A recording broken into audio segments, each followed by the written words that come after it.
We are in England, Derbyshire, a little place called Edensor.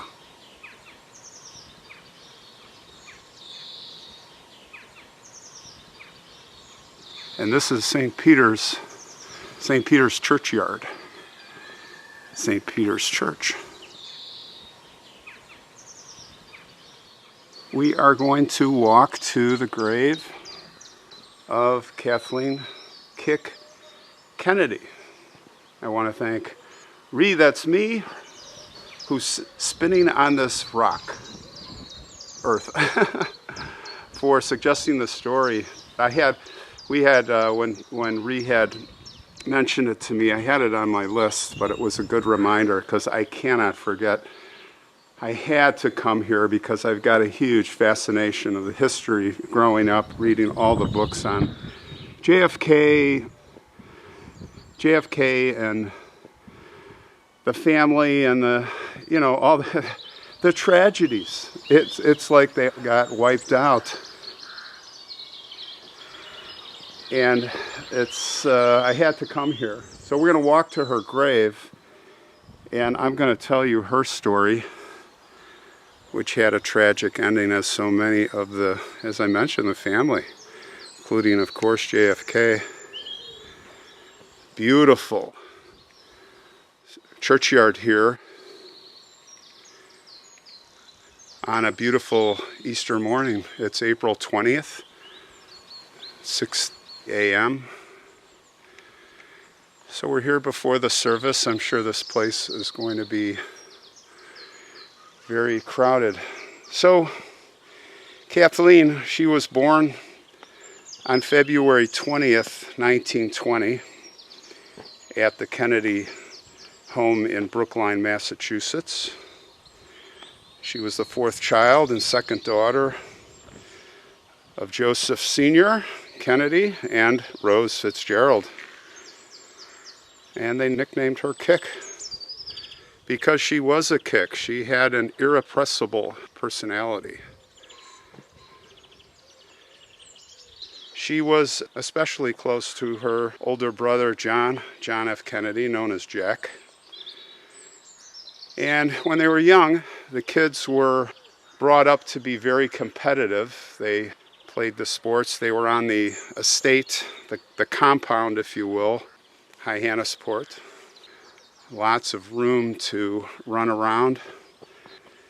And Kick was very athletic, and she'd play right there with all her brothers. Father Joe, he made sure that competition was a dominant influence for these kids. And with her dynamic personality, laughing, joking, smart, she attracted a lot of men, young men, some of whom were Jack's closest friends. But eventually she started to date and had her first serious relationship with a young J. Peter Grace, who was heir to the W.R. Grace and Company chemical giant fortune. So we go to Britain. Now it's 1938, just before World War II. President Roosevelt he knows Joe Kennedy. Joe Kennedy wants an appointment, so he sends him to England. He doesn't like Joe Kennedy.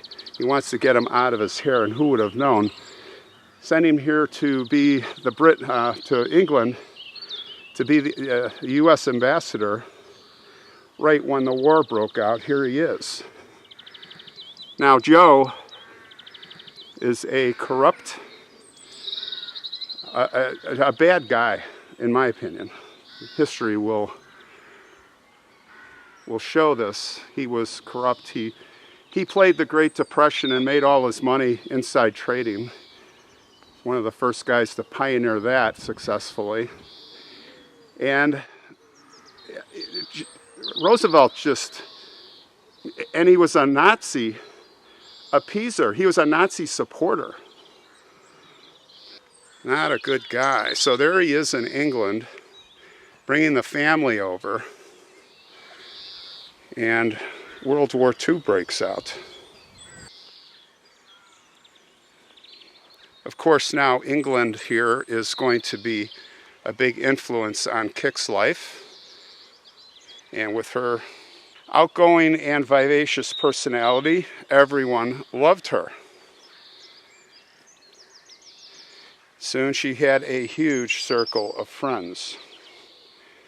And with her father's position, she just didn't have any friends. She was in the high society. Of course, we know in 1939, Germany invaded Poland. Now Joseph wanted to get out of here, take his family, sail home. And he wanted to take care of one of the kids, the other daughter, Rosemary, a terrible story. They sure took care of her with the lobotomy, destroying her mind, what there was left.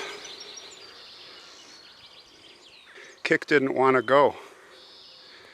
She wanted to stay here in England with all her friends, but was overruled, so they all sailed back, arriving home.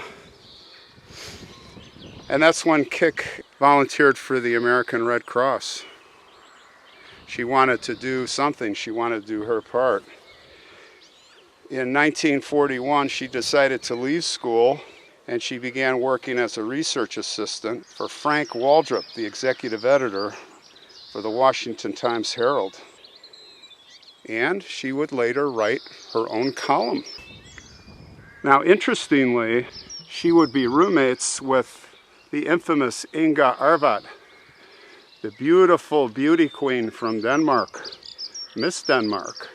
And of course, she was up and coming and getting into movies and high society, and she was beautiful. And Kik would introduce her to her brother, JFK, Jack, and they would now Jack, by the way, was the definition of cool. I mean, it wasn't just his looks. He had that irrepressible personality. So a love affair begins, and Inga was married, so it was an affair. Now, the FBI was all over her, J. Edgar Hoover, because she had interviewed Hitler in the mid-30s twice, and Hitler liked her. So they were watching her. Now, when Joe found out that his son was involved with her, he had to move to break this off. So he talked to Jack, his son, and, future political aspirations would be, it would be a scandal. He'd never become president. Now I should say, Inga was really in love with Jack. And Jack, he was having affairs. He's a young guy.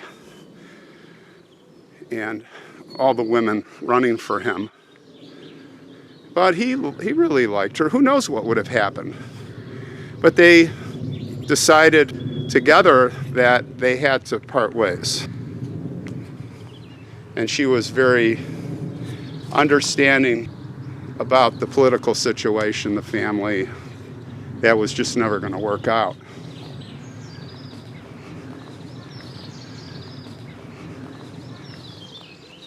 In 1943, as an excuse to get back to England, Kik signed back up for the Red Cross here. And she came back to the chagrin of her parents. They were not happy. She began a romantic relationship with a young politician named Billy Hartington, the son and heir to the 10th Duke of Devonshire. They had met and became friends before returning to the U.S. there. And they began this romantic relationship. And of course, Mother Rose, not happy. The religion, Irish Catholic. If you weren't Irish Catholic, you weren't any good. And the grandchildren would be raised the wrong way.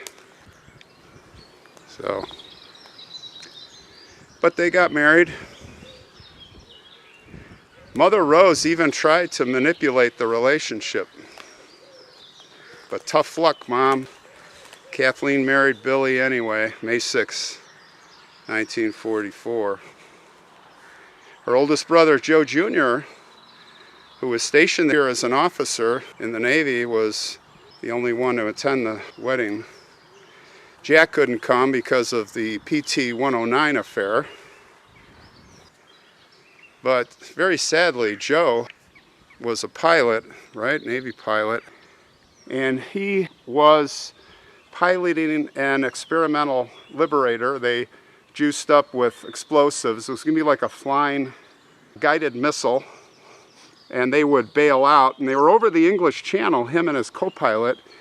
And they had just taken the pins out to arm the Torpex explosives. They were, the plan was to go down, aim it, and then bail out. They had some kind of remote control system. Experimental. So he radioed over the English Channel, spade flush. And that was the last words, because in the next minute or two, the whole plane exploded prematurely. So now Joe is gone. And that would start an avalanche over years and decades of tragedy. The kids, the Kennedys. Well, more tragedy. Kathleen and her new husband Billy would spend less than 5 weeks together before he had to go off fighting in France. Less than a month after Joe was killed, Billy was killed by a sniper during a battle in Belgium.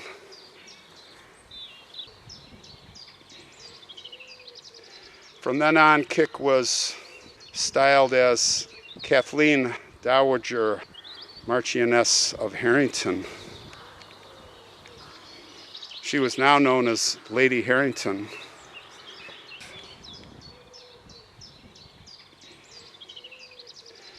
Kik would eventually meet up and fall in love with the 8th Earl Fitzwilliam.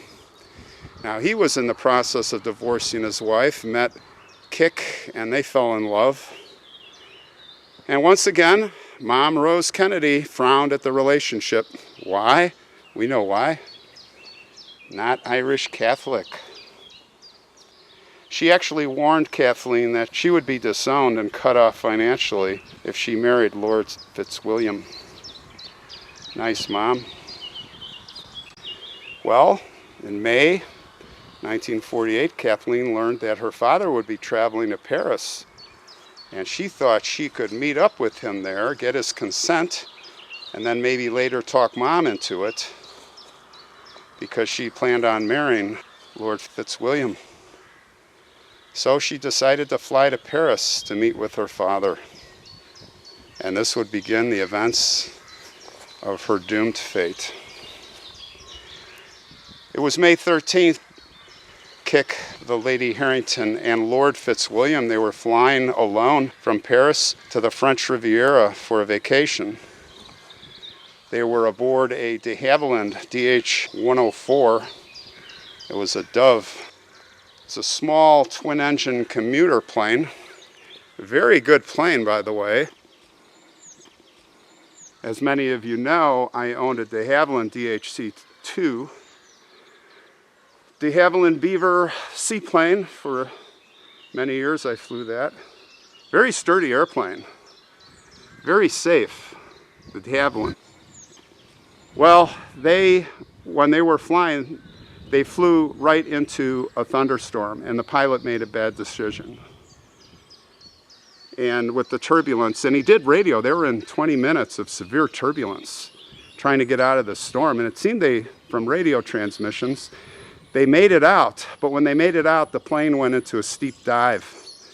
And then from the pilot trying to pull out, he exceeded the G-forces, and the wing tore off. And that was it. That was it. The tail separated, the wing, the main part of the fuselage held together and crashed, or I should say fell, into a ravine. And that is where they found the bodies.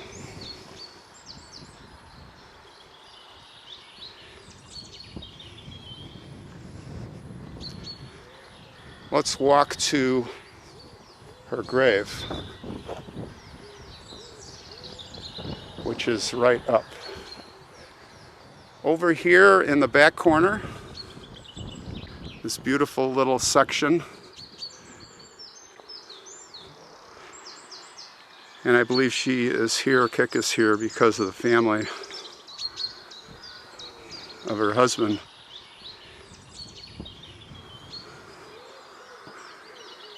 And here is her grave. Beautiful stone here and a beautiful little place.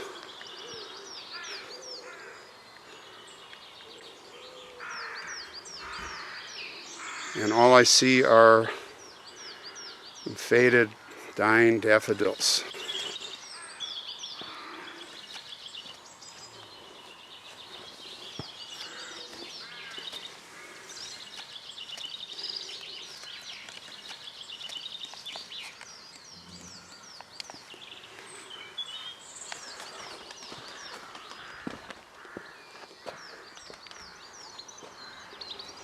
So this stone is commemoration for when JFK actually flew in here by helicopter to visit Kik here in 1963, just before he was assassinated.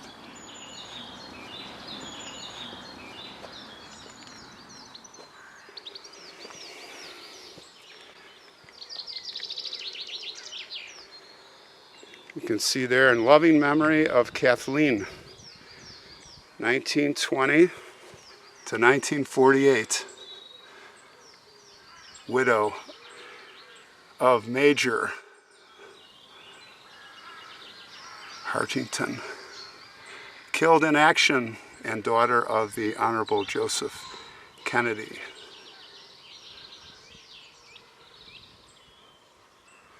Yeah, he was the only one to come here. Mother Rose didn't even come. Of course, she ended up in the hospital, but Father came. Just imagine. So sad. Sad ending. And of course, we know about Bobby and Rosemary and the lobotomy, and it's just tragic. My grandfather in Germany took a picture of JFK. I'll share it with you. I donated it to the library in Boston, the Kennedy Library.